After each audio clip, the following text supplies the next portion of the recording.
In July 1648, in the final clashes of the 30 Years' War, Swedish troops sacked the city of Prague.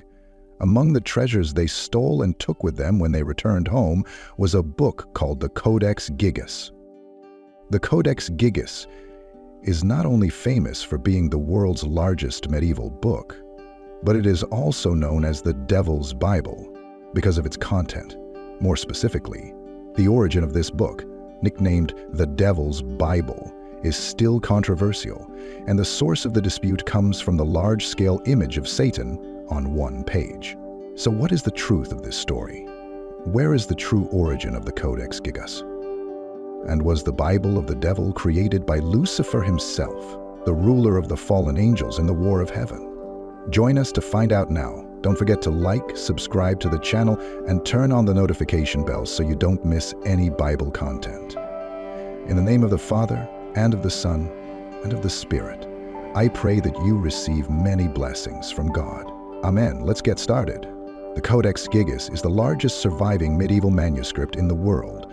This massive volume includes both the Old and New Testaments, along with a range of other historical texts, and is housed at the National Library of Sweden in Stockholm. Writing the Bible was a typical work of the monasteries of old, but the size of the Codex Gigas was exceptional. Codex is a Greek word meaning an ancient book. Gigas means giant. Written between about 1204 and 1230, the book is 92 CE high, 50 CE wide, 22 CE thick, and weighs about 79 K. It originally contained 320 pages of vellum, supposedly made from the skins of 160 donkeys, totaling 142.6 square meters. 12 pages were removed at some point, and for unknown reasons. The book is written in the popular and easy-to-read medieval Carolingian minuscule type.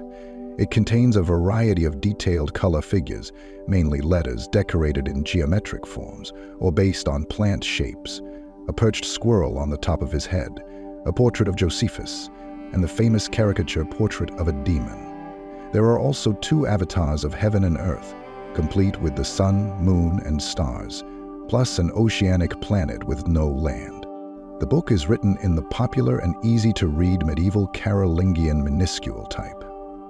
It contains a variety of detailed color figures, mainly letters decorated in geometric forms or based on plant shapes, a perched squirrel on the top of his head, a portrait of Josephus, and the famous caricature portrait of a demon. There are also 2 avatars of heaven and earth, complete with the sun, moon, and stars, plus an oceanic planet with no land.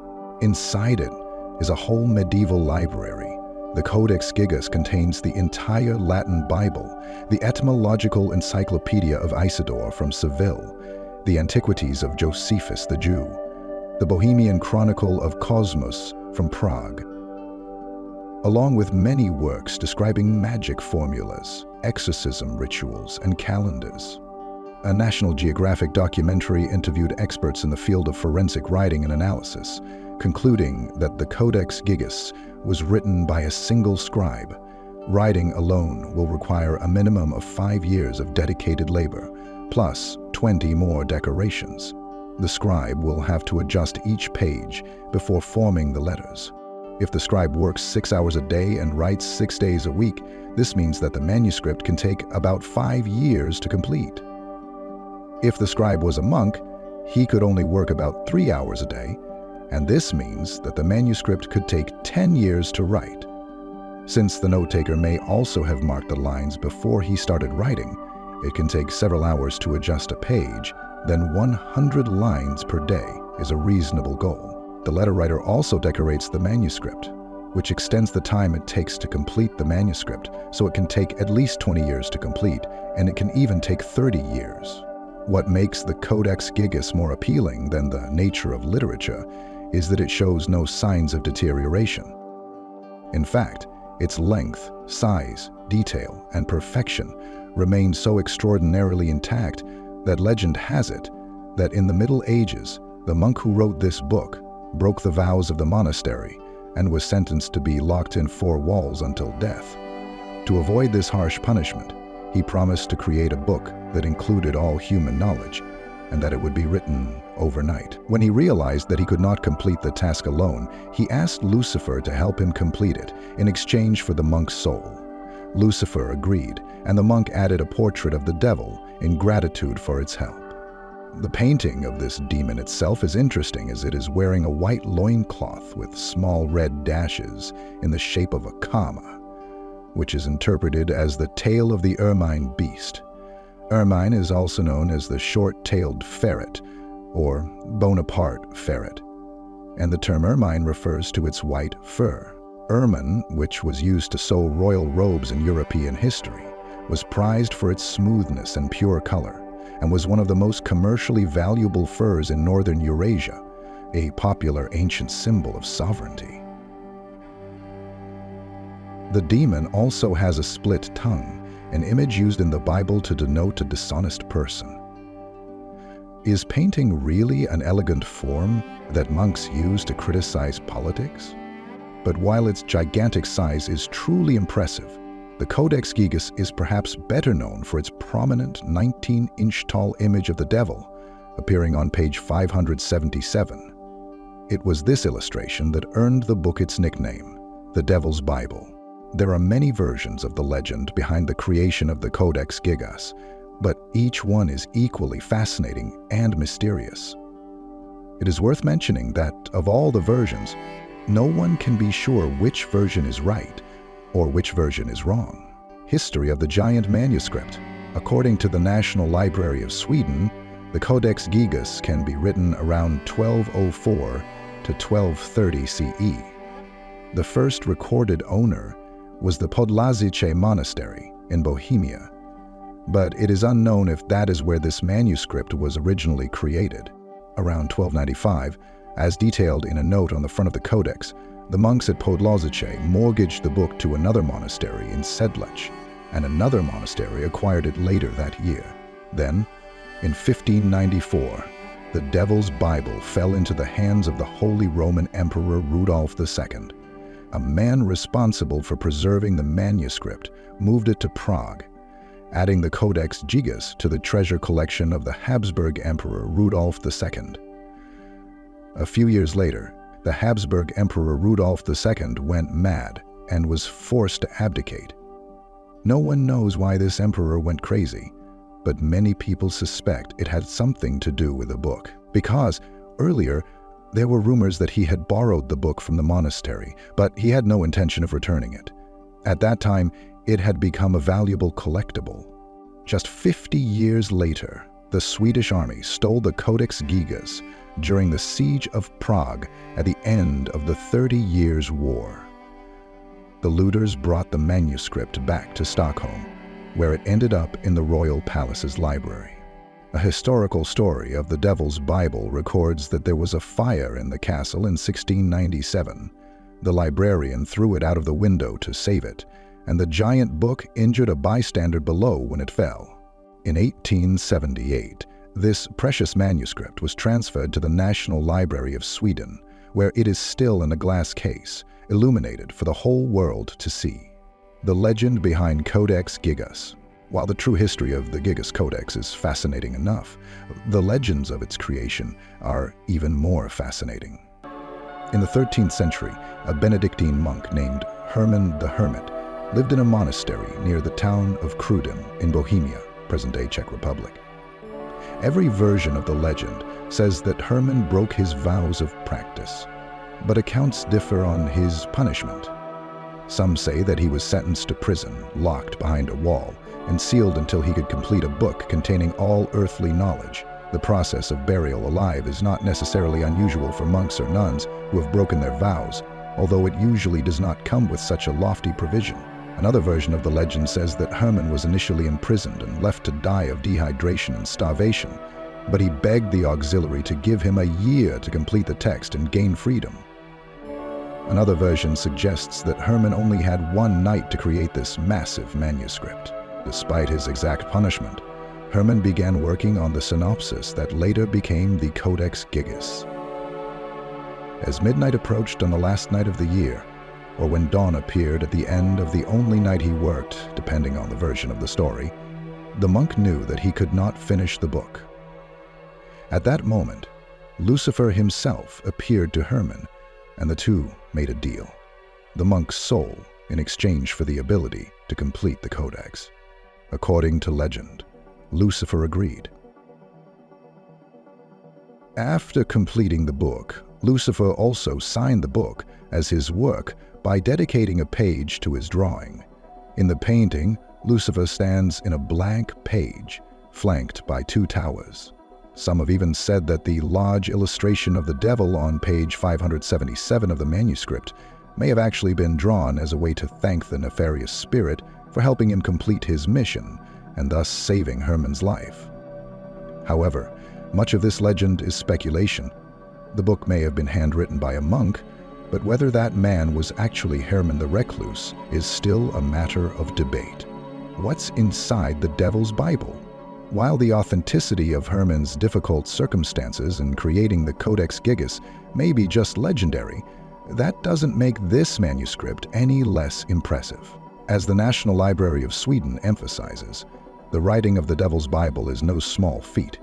Even if the scribe worked 6 hours a day and 6 days a week, it would take at least 5 years to complete.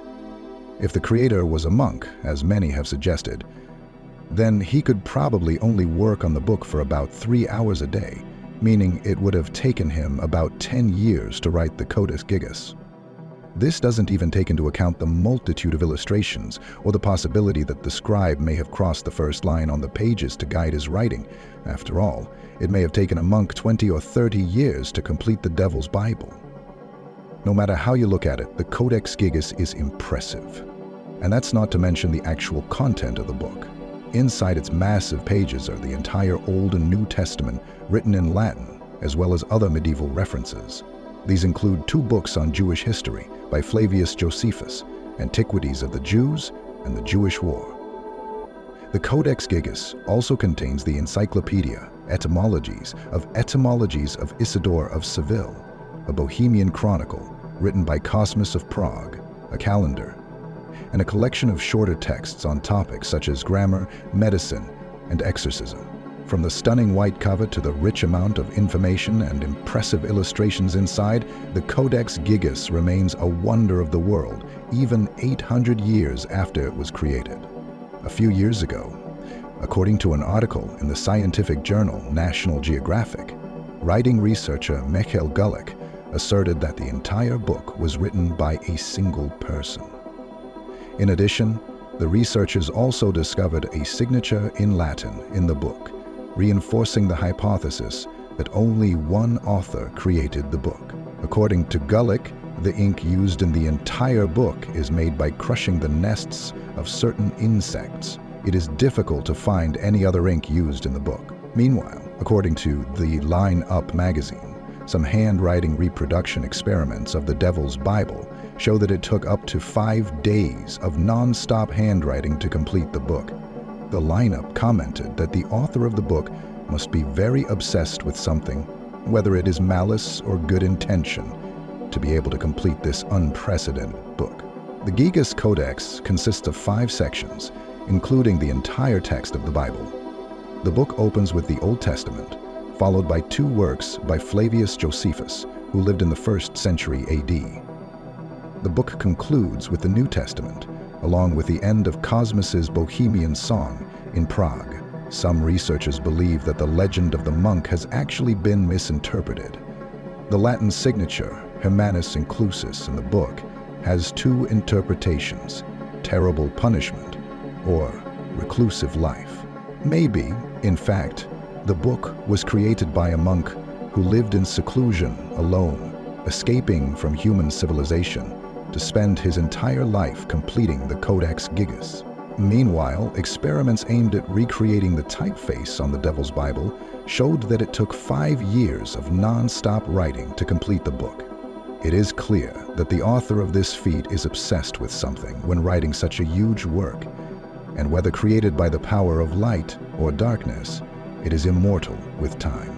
The reason why this is called the Bible is because the Gigas Codex records the entire content of the Bible, accompanied by 5 other verses. The book begins with the Old Testament and is followed by two works by the scholar and historian Flavius Josephus in the 1st century AD. It ends with the New Testament, and the last part of the long-running work is the Bohemian Chronicle by Saint Cosmas of Prague. Some researchers believe that the source of the rumor about the punished monk came from a misunderstanding when deciphering the signature on the book, the words Hermen Inclusis. In it, the word inclusus. In it, the word inclusus is said to refer to a terrible punishment, but its meaning is in fact closer to recluse. If you look at it this way, the author may be a lonely monk who alienates the outside world and spends his life creating the Codex Gigas. In summary, there are 10 things you should know about the Gigas Codex, or the Devil's Bible, as follows. 1. The Devil's Bible is 36 inches tall, 20 inches wide, and 8.7 inches thick. 2. The Devil's Bible has 310 pages made from the parchment of 160 donkeys.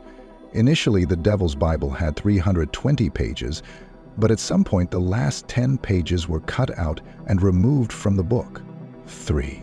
The Devil's Bible weighs 165 pounds. 4. The Devil's Bible is said to be a historical work. That is why it contains the entire Christian Bible, the Jewish War and Jewish Antiquities by Flavius Josephus 3710 CE, an encyclopedia of Saint Isidore of Seville 56063 6, and the Chronicle of Bohemia, written by a Bohemian monk named Cosmas 10451125. In addition to these texts, there are some even shorter texts, for example on medical activities, penance, and exorcism. 5. The identity of the person who wrote the Devil's Bible is still unknown. Scholars believe that this book was the work of a person, most likely a monk, who lived in Bohemia, now part of the Czech Republic, in the first half of the 13th century. 6. Based on the number of texts and illustrated details, it is estimated that it takes up to 30 years to complete the book. In other words, the anonymous writer seems to have spent most of his life creating the Devil's Bible. 7. In 1594, the Devil's Bible was brought to Prague from the Brumov Monastery, where it has been kept since 1420. King Rudolph II, 15761612, asked to borrow the Devil's Bible. He promised the monks that when he finished reading the book, he would return it. But of course, he never did. 8. The Devil's Bible is so named because of the full-body portrait of the devil. The devil's portrait was very popular in the Middle Ages, but this particular portrait is unique. Here, the devil is depicted alone on the page. The image is huge, 19 inches tall. The demon was bending over and heading forward. He wore nothing but a weasel fur loincloth. Mink fur is worn as a sign of royalty. It is believed that the devil wears mink fur in this image to prove that he is the Prince of Darkness. 9. There are several myths surrounding the creation of the Devil's Bible, and they are all related to the devil. One of the most famous legends is that the scribe exchanged his soul with the Prince of Darkness in order to be able to complete the book in one night. 10. On the opposite page of the portrait of the devil is the image of the city of heaven. This is explained as Jerusalem heaven, mentioned in the book of Revelation. In the Middle Ages, it was common to leave pages of books to convey messages to those who saw them. It is believed that the message here is to express the reward of a God-fearing life on one page and the horror of a sinful life on the other. And if you've really watched this far, with God's blessing, share it with your loved ones so they can know about this as well. Don't forget to like, subscribe to the channel, and turn on the notification bell to give us more motivation to create more videos about the Bible. We hope to see you again in the next video. May God bless you and protect you at all times. Amen. Amen. Amen.